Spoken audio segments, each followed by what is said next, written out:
Hey, Ephraim, have the winds been howling a little? I'm not sure what way to say this any better. Spookily lately? Have the winds been howling more spookily lately? Yeah, I can't say I know what you mean, but yes, they have been howling more spookily. so you do get what I'm saying. All right, perfect. I just want to make sure if I was going a bit crazy or not. Almost like we're having a haunting. Oh. I'm sorry. I think that's me. What? Oh. Sorry. Yeah. Oh, I'm in the floor again, aren't I? I'm so sorry. Here we go. Hi. You're not dreaming, I promise. I'm a ghost. I'm not here to haunt you or take your place over or anything. Okay, well, that's kind of you. No, normally we're the ones telling people that they're dreaming, but you're telling us when Yeah. The roles have been reversed. Yeah, I just get that a lot, you know. I'm Blair, by the way. Blair Morrigan. Oh, I'm Ashura. Excuse you. You said roles had been reversed? This is Ephraim and I'm Ashura. Got it. Okay. Great. Does that mean that you don't get figures of speech? No, I totally do. I'm just trying to figure out, are you, now this is going to, if this is a bad question, I'm sorry. Are you anomalous in any way? Anomalous? Yeah, like, outside the normal bounds, because you don't look normal. I don't get out much, so I don't really know. The Foundation doesn't tell me much, but I'm just guessing. Well, in all honesty, you would be correct. We are not normal. Great. So did the Foundation give you a designation then? I'm sorry, what foundation? Oh, the SCP Foundation. My designation is 55747-2. So, like, if they find you, they write a bunch of stuff about you and they give you a number. And I just thought that they might have found you and given you a number as well. Ephraim, have you been tampering with governments in other realms again? No, I try to stay away from them. That's true. You try not to pay taxes. Probably a good idea. Okay. So I need to ask, where are you from and where do you think you are? Well, the thing is, I was in America on a mission with my team, but I know I'm not there anymore. So I'm guessing that there was some sort of extra dimensional portal kind of thing going on. That's just my guess. Sounds like a pretty good guess to me. This wouldn't be the first time. But you are actually in the realm of forgotten memories and dreams. So, in terms of abnormalities, yes, we're still abnormal, but there are many abnormalities here, in all honesty. And before you ask, there is nothing abnormal with Ashura's weight. Ephraim? He's a perfectly healthy big dragon. Okay, that's actually good to know, because I wasn't going to say anything. I've never met a dragon before, so I don't really have a frame of reference, but that is good information to have. Now, where is this realm of America? Oh, I mean, I think it's wherever oil is found. yeah, there's oil there, and like the 7-Eleven gas stations. There's Site 19. Site 19 is in America. I know that. Where are the other sites? Kind of all over the place. I was in one in Greece for a while, but that didn't go well. And what do you do at a gas station? Do you just go there to pass wind? Well, so it's where you get fuel for a vehicle. Normally, every time I've been there, it is to drop off someone whose memory has been wiped. That's what we use the gas station for. It's just a good central location to drop people off at. Are you why this realm gets an influx of memories upon occasion?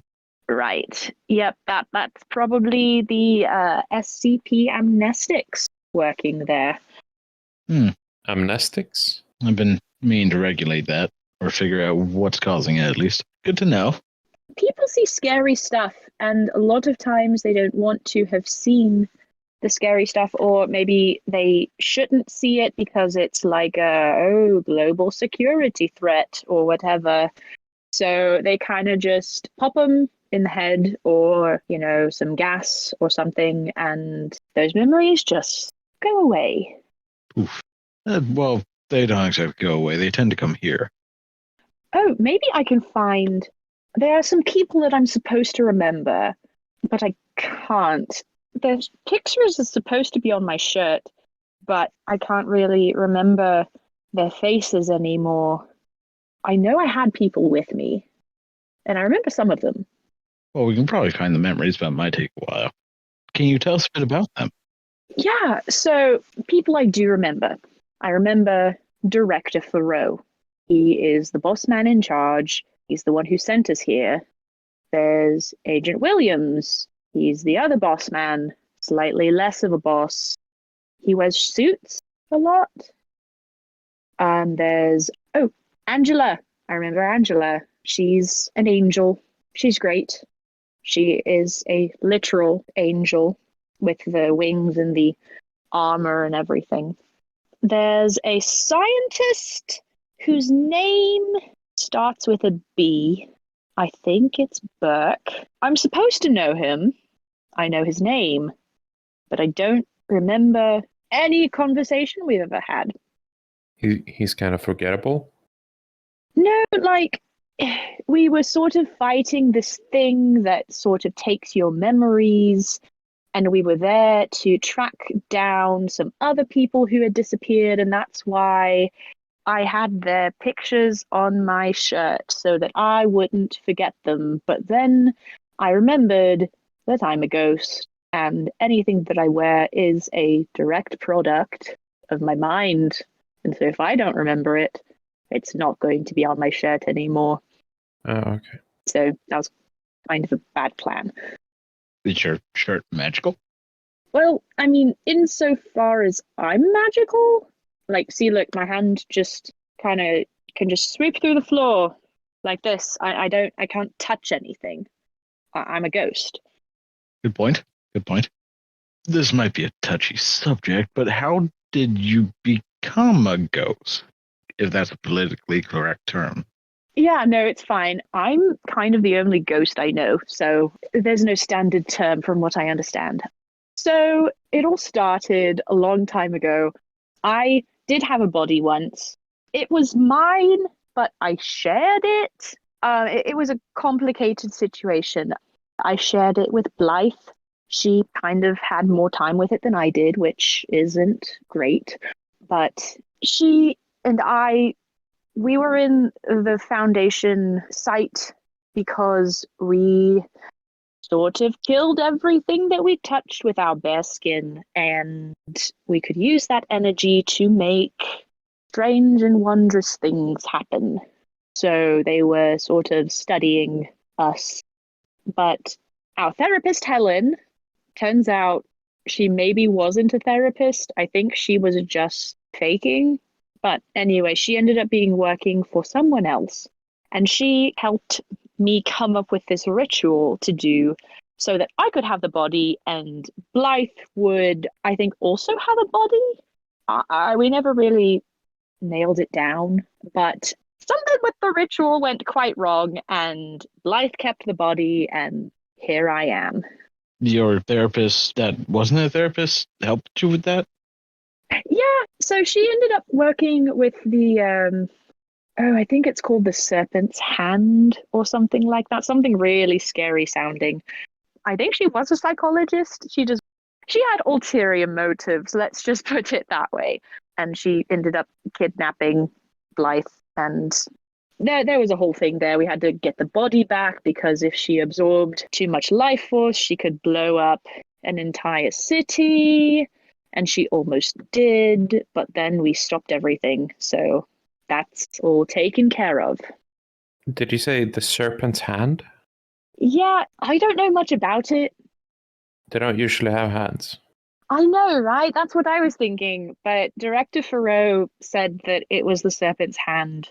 I don't think I was actually supposed to hear that conversation now that I think about it. I was sort of in the wall, just pressing an ear out because they were talking about interesting things and I like to listen. But it was the Serpent's Hand. That's all I know. And you said part of the Foundation. What foundation is this? Oh, the SCP Foundation. SCP stands for Secure, Contain, Protect. Anything that breaks the laws of time, space, or physics probably has ended up in a facility of the SCP Foundation, at least at one point or another. Ephraim, let's be sure not to visit them. Yeah. Yeah, no, I will say, if they don't ask me, I won't volunteer the information that I know about dragons. But if they ask, I'm really bad at lying, so I might end up telling. But I'll do my best to not to. As long as they don't figure out how to get... How did you get here, anyway? Really great question. I really don't know. One moment I was possessing all of my friends, and then the next moment I'm here. You were possessing your friends. Yeah, it's a long story. So remember about the people I'm supposed to remember on my shirt. So here's Angela, and here is Duck Missile, and here's James. Oh, yes, Mr. Bond, right here. I'm sort of able to talk into people's minds since I don't have a body. I'm kind of just an idea with a mind behind it. And so I can get into people's minds and bodies sometimes. But because we kept forgetting things, I was thinking, hey, this is a bright idea. What if I make sort of a network between us all so that even if we forget each other, we know at least who we're supposed to be remembering? And so I did a little ritual about it and we all stood in a circle and it worked, I think. I really hope it did, because if not, we're doomed. If you need to remember something, isn't it just easier to write it down?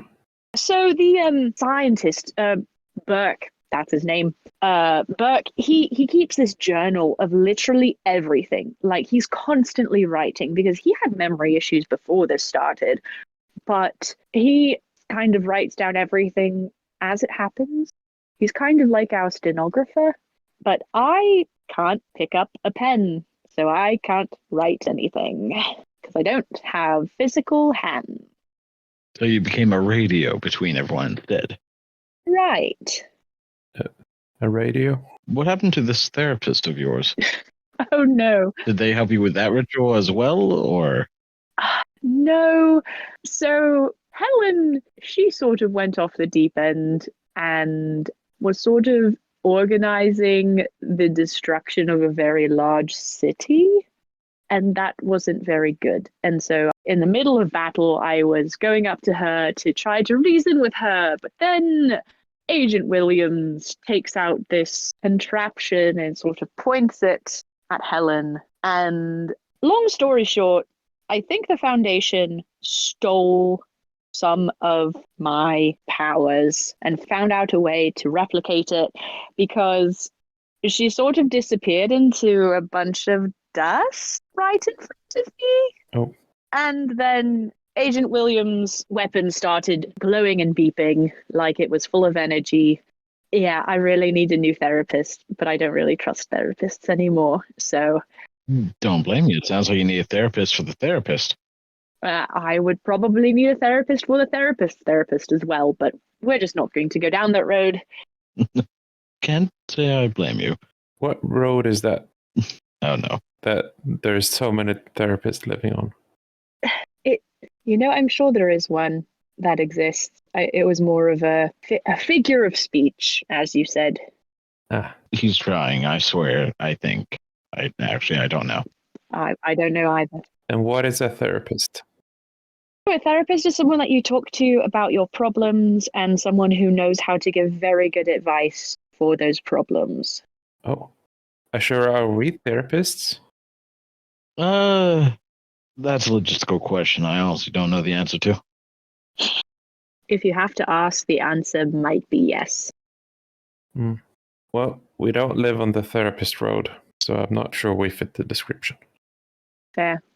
I mean, people do tend to be intimidated by us, but everything works out in the end. So, what was the first quest you had with your party? Or was it the therapist going off the deep end? Oh, no, no, no. There were a few things that we did before that. The first thing, now, most of this was Blythe at this time we were sharing the body, but this was a sort of test run, if you will. Thing is, they knew exactly what they were sending us to, but they just wanted to see how we would handle it. It turned out to be some very scary lizards in a cave.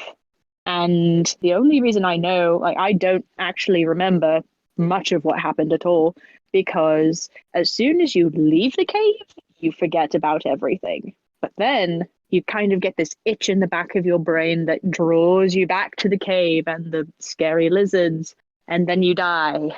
And if you don't die, you wander off and you say, I should go this way. And it goes on and on until you die, or until you destroy the lizards with fire, like I had to. Wait, how did you do it if you have no physical body? Or did you have a physical body at that time? Yeah. At that point, I was sharing the body with Blythe. And in moments of stress, I can sort of nudge forward a bit. And at that point, again, I don't actually remember because those amnestics are very, very good. But I think I had to take over and shoot a very large ball of fire into the cave to sort of burn everything up. I was gonna suggest that they sound a bit like us, but they don't sound as flame resistant as we are. So the thing is, I've seen footage of one since, and it sort of looks like a really large lizard, about the size of like a lion or bigger, not quite as big as you, but it has like all of these really sharp, really nasty teeth and lots of eyes on its head, and it's just horrifying to look at. Does sound like they'd throw you for a ringer. They really did. Yeah, this America sounds like a scary place. It really sort of is, you know? It really is. Note so, don't tell them about the oil. Right. I don't get it. That's all right. You know, I just realized since I can't really remember any of these people, I might as well just not have this shirt anymore. So let's change it back to what it was. Yeah, magic trick. Look at this. Look at my cool t-shirt. It's the first one I ever wore. All right, is that some other person that you don't want to forget? It's sort of a joke. It's a movie. I don't know if you know what those are, but it's about people who hunt ghosts. And it's supposed to be funny and ironic. Director Farrow says it's a little too much, but I think it's funny. I think I've seen that.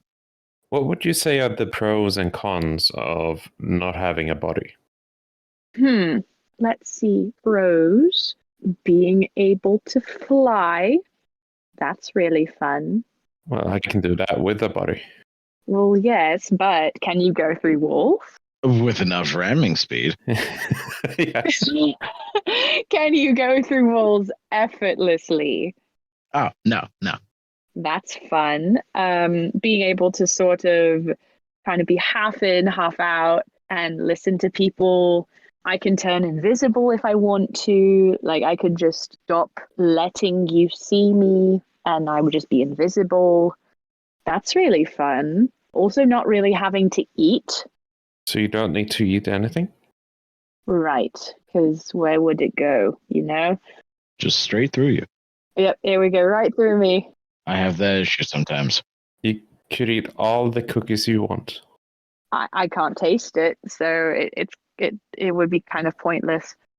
That is something that is bad about being a ghost, is I can't, pick up a book and read it. Or if there is someone who decides to pull a prank on you and set your television to play nothing but documentaries about gorilla mating habits on repeat, you can't change the channel. Do you and your group have pranks a lot? Well, there was one time, and we hadn't done it before or since, but we did have a prank war, and it got a bit out of hand, I will say. We were sort of all competing over this little statue of a monkey, And we figured out later that it was anomalous and it was released as a prank on us. But basically, it had a little inscription that said "to the cleverest" on it. And you were sort of compelled to try to prove that you're the cleverest by pulling the best prank. What happened was Bond and Duck Missile tried to take it from me, and then they sort of like, when I fall asleep, I kind of just freeze. And so what they did was they got this big fan and they kind of just wafted me into another room. And so no. when I woke up, I had no idea where I was, which I'm a ghost. I could just go through the wall. But they got the monkey that day. But then what I did is I summoned lots of monkeys into their rooms. Oh no. And they absolutely wrecked it. Just broken bits of furniture and feces everywhere. And then I got the monkey back. And that's when they programmed my television, which is normally voice activated, to only play that particular documentary. Oh. Is that how you defeat a ghost? No, how you defeat a ghost is with this little... So in the Ghostbusters movie, right, they use these little things called proton packs. And I didn't think they existed, but I made some magical laxatives and put it in their food. Oh no. Let's just say that Mr. Bond was entertaining company that night when the laxatives took effect. You should have locked the bathrooms. I would, but I don't have hands. Of course, I can make magical laxatives, but not close a door. Ah. But then I got stuck in one of those little proton packs because I think the monkey was retaliating. And to this day, that is the only one that the SCP Foundation has access to. So I suppose that's a win overall. One win against the monkey. One win against the monkey. Sounds like you and your group get into a lot of trouble. We do our best to avoid it, but it finds us anyway. There's a reason why I don't use laxatives in pranks. It has a tendency to backfire if you share a cave with the person you're pranking. Backfire? uh, Oh, that's funny. And earlier you said that you possessed your friends. Is that something you did in the prank war? Is that something you normally do, or how does that work? I've been getting better at it, but mostly it has to be sort of a agreed situation.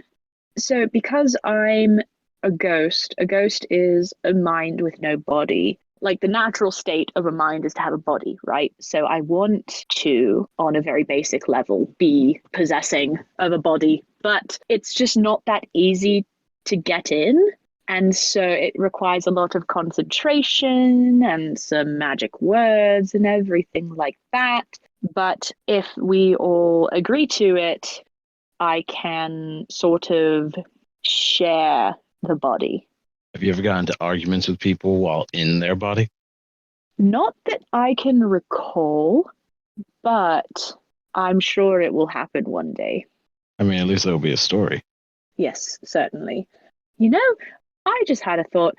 What I've shared here is probably classified information. And so, Director Thoreau, if you ever discover that I've sort of spilled the beans, as it were, I'm sorry. I maybe shouldn't have, but I'm a ghost and you can't stop me, so haha. Yeah, who are they going to call? Who are they going to call? Who indeed? Who indeed? But I'm pretty sure they have to be forgotten to end up here. So as long as you remember them, you should be safe. I mean, somehow they got here. That's very true. I wonder whether my team has forgotten me for a little while, which is why I'm here. Oh, that's concerning. Oh. They're my only friends. Yikes. Don't they have pictures of you on their shirts? No, they just don't. They don't have the same pizzazz that I do, I suppose. I think they have it written down, names and such, I liked the face idea personally, but you can see how good of a job that did. Yeah. I will say that, just for the record, I suppose, I have actually made a difference in the world. I haven't just been floating around through walls. I was working with that scientist, I can't remember his name. Burke, that's his name. I was working with Burke and Director Thoreau, and I actually had figured out a way to heal people. So that is something that I can do. How did you manage to do that? I'm assuming healing abilities aren't common in your world.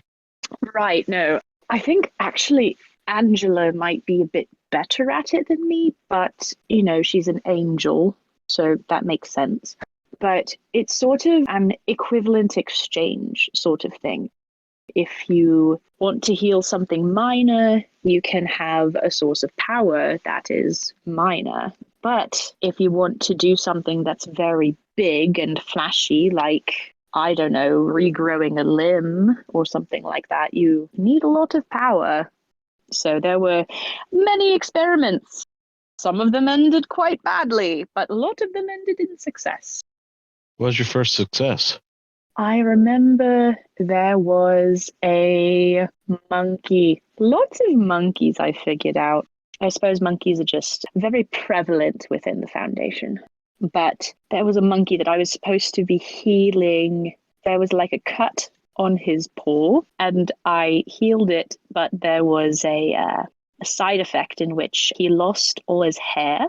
Like it all just kind of fell out. So perfectly healthy monkey, just bald. That sounds terrifying. It really was, because I did not intend for that to happen. And how did you first learn you could do this? The healing, it was sort of Blythe healed herself at a certain point, and it was actually Director Thoreau, I think, who said, I wonder if this could happen, if you could heal other people. And so they wrote a lot of paperwork about it and got the right people to sign off on it, and then experiments began. So we sort of all discovered it together, I guess. Do you have any plans for the future? Like, are you going to try to get your body back, or what is your future plan? My future plan, I think, is to just survive, keep my teammates alive, because we've been facing some very scary things, some very powerful things. And even if I wanted a body back, I tried it. And once you're a ghost for a while and you go back to being in a body, it just feels wrong. So I think what I want to do is I just want to protect my people as much as I can and learn to do some more cool ghosty stuff, because I think I'm kind of unkillable. So I'll have lots of time to figure out what it is I'm going to do. What's a power you hope you get? I'd really like to be able to shapeshift, like actually pretend to be other people. Because even if I appear to you, I'm see-through, I'm obviously a ghost. But if I could appear as just a normal person, if I could even figure out how to actually touch things and pick them up, that would be great.